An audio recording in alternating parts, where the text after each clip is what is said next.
নমস্কার বন্ধুরা। তুমি কি সবসময় নেগেটিভ কথা বলো? তাহলে আজ থেকেই সেই নেগেটিভ কথা তোমাকে বন্ধ করতে হবে। কারণ তুমি যেই কথা বলবে সেই হিসেবে মতোই কিন্তু তোমার জীবন চলবে। কারণ আমাদের কথার দ্বারা, আমাদের প্রত্যেকটা শব্দের দ্বারাই কিন্তু আমাদের জীবন চালিত হয়। কারণ সেই হিসেবেই আমাদের মাইন্ডসেটটা তৈরি হয়ে যায় এবং যে মতো মাইন্ডসেট সেই মতো জীবন। তাই নিজের শব্দের ওপর অবশ্যই তোমাকে খেয়াল রাখতে হবে। এমন কথা কখনোই বলবে না যা নিজের জন্য এবং অন্যের জন্য বিপজ্জনক।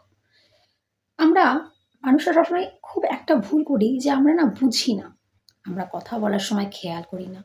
আমরা ভাবার সময় খেয়াল করি না যে আমরা কোন দিকে যাচ্ছি। আমাদের ভাবনা চিন্তাটা কোন দিকে যাচ্ছে।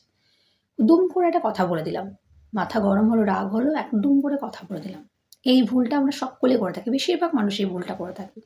তো প্রত্যেকটা শব্দের ওপর তোমাকে খেয়াল রাখতে হবে। কথা বলার সময় ভেবেচিন্তে চেষ্টা করবে, ভেবেচিন্তে একটু বলতে।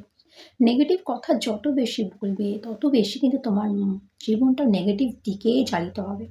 তুমি কিছুতেই ভালো থাকতে পারবে না যদি তুমি নেগেটিভ কথা বলো। অতিরিক্ত নেগেটিভ কথা তোমার জীবনকে নষ্ট করবে। তাই পরোক্ষভাবে বলতে গেলে তুমিই কিন্তু তোমার জীবনটার জন্য দায়ী।